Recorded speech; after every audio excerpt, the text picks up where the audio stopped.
नमस्कार,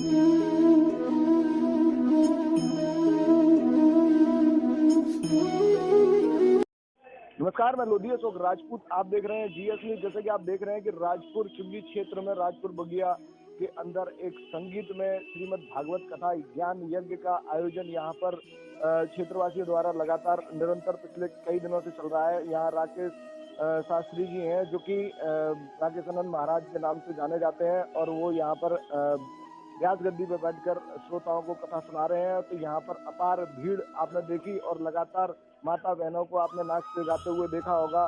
तो संगीत में क्या श्रीमद् भागवत में लोग यहाँ पर हो जाते हैं जब ये राकेशानंद जी महाराज सुनाते हैं। तो हम इसी बीच में हम बात करेंगे इनसे कि कब से चल रही है, कैसे क्या है। तो स्वागत है जी महाराज आपका।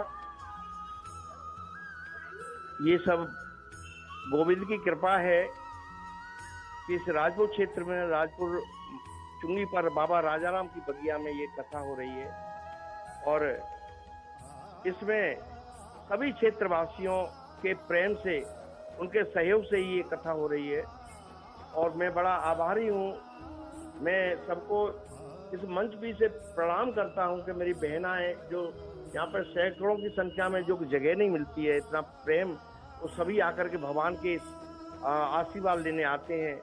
लगातार कितने दिन से चल रही है ये कथा? 19 मार्च को भव्य कलश यात्रा शुरू हुई जिसमें गणेश जी की प्रतिमा की स्थापना भी हुई है। उसी दिन से कथा प्रारंभ हुई है। 25 फरवरी तक ये कथा चलेगी और 26 को, जैसा कि मेरी कमेटी के लोग बैठे हैं सभी, और उनके द्वारा एक बहुत बड़ा भंडारे का आयोजन की तैयारी चल रही है। सबके सहयोग से बड़ा ही दान आ रहा है लोगों का।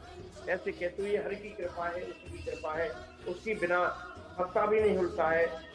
वही है कराने वाला, कोई कुछ नहीं करता है।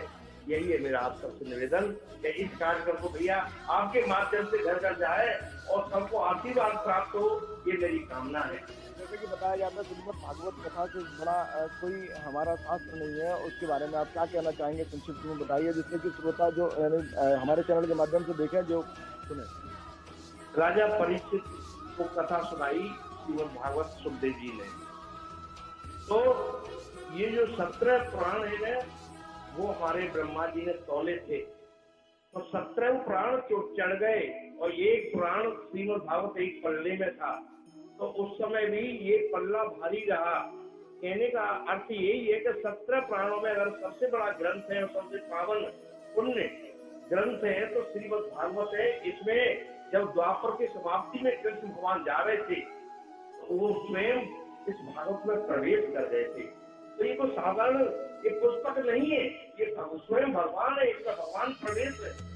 उनकी कृपा से आप सब यहाँ पर बैठे हैं, यही मेरा है। इसमें सभी ग्रंथों का सार है, इसमें सभी ग्रंथों का सार लिया गया, उपनिषदों का, गीता का, महाभारत से सभी से लिया गया है। इसमें सभी की कथाएं भगवान शंकर जी की है, रामचंद्र जी की है, श्री कृष्ण भगवान की है, सभी की कथाओं की लीला है।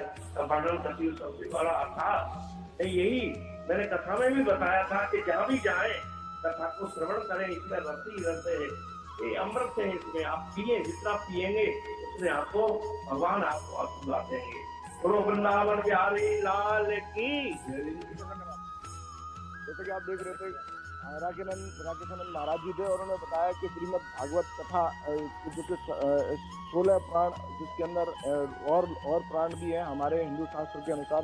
तो श्रीमद् भागवत कथा का वजन जो है ना सबसे ज्यादा है कि ब्रह्मा जी ने कभी उस समय कि ये तौला होगा तो सारे प्राण चढ़ गए, लेकिन श्रीमद् भागवत की बराबरी नहीं कर पाए। और श्रीमद् भागवत कथा के अंदर श्री कृष्ण का सार हर वक्त है और हर उसमें है। तो संगीत में भागवत यहाँ पर होती है और भक्ति में लोग यहाँ पर हो जाते हैं जब ये भागवत चलती है। तो जब श्री कृष्ण भगवान जब गए थे तो उन्होंने कहा था कि अगर ढूंढना है तो कहीं मत जाना, श्रीमद् भागवत कथा पढ़ लेना और मेरे को आप श्रीमद् भागवत कथा में मैं मिलूंगा। जैसा कि अभी आप देख रहे थे राकेशानंद जी को, और उन्होंने बताया कि कमेटी के द्वारा ये भागवत का जो पूरा जो सिस्टम चल रहा है, तो कमेटी के जो मेंबर हैं, जो कमेटी के यानी जो संभालने वाले जो कार्यकर्ता और पदाधिकारी हैं, उनसे हम बात करेंगे। अपना परिचय दे दीजिए, क्या नाम है आपका? मेरा नाम भोला पंडित है। अच्छा, ये श्रीमद् भागवत कथा का जो आयोजन हो रहा है आपकी कमेटी के द्वारा हो रहा है, तो उसके बारे में बताइए। कमेटी क्या, यहाँ के सभी व्यापारी और क्षेत्र के जितने भी वासी हैं उन सभी के द्वारा निवेदन था, महंत जी का विशेष निवेदन था कि कोई भागवत का आयोजन हो। सब लोगों की ऐसी इच्छा हुई तो ईश्वर की कृपा से भागवत का आयोजन हो रहा है हमारे। यानी इसको इतना बड़ा कहते हैं ना श्रीमद् भागवत कथा जब होती है तो उसके साथ में बहुत सारी भीड़ हो जाती है, भंडारा उसको कैसे क्या संभालने के क्या इंतजाम आपके द्वारा क्या क्या जिम्मेदारी दी है? हमारी करीब 25 मेंबरों की एक टीम है जो सारे कार्यक्रम की व्यवस्थाओं को देख रही है, जिसमें हमारे महंत जी हैं और हमारे और भी राज बहादुर उपाध्याय जी हैं और भी हमारे सभी लोग हैं, सभी व्यवस्थाओं को दिखवा रहे हैं। और भंडारे वाले दिन करीब 100 लड़के हैं हमारे जो कार्य व्यवस्था लेंगे। जैसे कि आप देख रहे थे कि भोला पंडित जो कि यहाँ पर जो एक कमेटी के द्वारा व्यापारी कर जो श्रीमद् भागवत कथा का जो आयोजन जो हो रहा है, उन्होंने बताया कि महंत जी की इच्छा और यहाँ क्षेत्र की जो इच्छा थी उसके अनुसार हमने श्रीमद् भागवत कथा का आयोजन किया और 25 लोगों की कमेटी बताई जा रही है। और जिस दिन भंडारा होगा उस दिन सैकड़ों की संख्या में इनके साथ के युवा कार्यकर्ता जो भी प्रोग्राम होगा भंडारे से संबंधित उसको भीड़ को संभालने के लिए लगातार निरंतर तत्पर रहेंगे। तो हमारे साथ अब हम जोड़ना चाहेंगे जो मंदिर का महंत है, उनसे हम बात करेंगे। आइए परिचय दे दीजिए आप अपना। अच्छा, ये जो श्रीमद् भागवत कथा जो हो रही है उसके बारे में कुछ बताइए जरा, कैसे क्या प्रोग्राम बना? ये 19 तारीख से श्रीमद् भागवत कथा का आयोजन शुरू हुआ है। 26 को उसका विशाल भंडारा होने जा रहा है। मेरी सब लोगों से गुजारिश है कि सब इस भंडारे में सहयोग करें और सभी लोग आए। भंडारा बहुत जोर का होगा।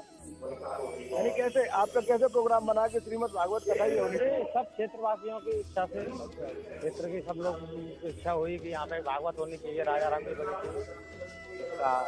इससे पहले भी भागवत हो चुकी है? हाँ, भागवत होती रहती है इसमें हर साल हर साल होती रहती है भागवत। कौन सी भागवत? ये इसमें 7वीं 8वीं भागवत होने को जा रही है। जैसे कि मंदिर के महंत थे, उन्होंने बताया कि ये 7वीं भागवत है और यहाँ पर लगातार इसी तरीके के धार्मिक कार्यक्रमों का आयोजन होता रहता है। जो यानी जो व्यापारी लोग हैं और यहाँ क्षेत्रवासियों ने एक यूनिटी बनाकर रखी हुई है। इसी प्रकार से धर्म को संवर्धन के लिए इस प्रकार के आयोजन लगातार निरंतर होते रहते हैं। तो इसी कड़ी में मैं जोड़ना चाहूँगा राज बहादुर उपाध्याय जी हैं और उनके बारे में बताया कि ये भी जो है ना इस कमेटी से संबंधित रखते हैं और मंदिर से संबंध रखते हैं। तो स्वागत है जी बहादुर जी आपका। धन्यवाद। अच्छा, ये श्रीमद् भागवत कथा का जो आयोजन हुआ और कैसा महसूस कर रहे हैं आप और आपके क्षेत्र में हो रही है और आपके पास क्या पद और कार्य संभाल रहे हैं? यही है, कार्यकर्ता के रूप में हम सभी लोग यहाँ पे लगे हुए हैं और इस भागवत का मूल आधार यहाँ गणेश जी की प्रतिमा है जो कि इस तरफ पधराई गई है। तो कुछ उसके अनुष्ठान के जरिए यहाँ सब लोगों की इच्छा व्यक्त करते हुए, सभी लोगों का मान सम्मान रखते हुए ये भागवत का कार्यक्रम यहाँ पे रखा गया है। और ये सबके सहयोग से, बाजार कमेटी के सहयोग से काफ़ी लोग, व्यापारी वर्ग के भी व्यक्ति हमसे जुड़े हुए हैं जो यहाँ पे पूर्ण तरीके से सहयोग कर रहे हैं हर तरीके से। जैसा कि आप देख रहे थे कि राज बहादुर जी थे और उपाध्याय जी, उन्होंने बताया कि यहाँ पर क्षेत्रवासियों की इच्छा थी कि यहाँ पर भागवत होनी चाहिए और गणेश प्रतिमा का यहाँ पर जो है स्थापित की गई है और उसको ध्यान में रखते हुए कि गणेश प्रतिमा स्थापित होने के बाद में श्रीमद् भागवत कथा का आयोजन होना चाहिए। तो इसी को लेकर यहाँ पर पूरी यूनिटी और लगातार यहाँ पर काम चल रहा है और श्रीमद् भागवत कथा लगातार चल रही है और पूरा खत्म होने के बाद में यहाँ पर भंडारे का आयोजन होगा और लगातार सैकड़ों की संख्या में युवा इनके साथी इसको संभालेंगे। तो आने वाले समय में देखा जाएगा कि कहाँ पर आगे भागवत होती है और आगे भागवत जो हम आगे दिखाएंगे आपको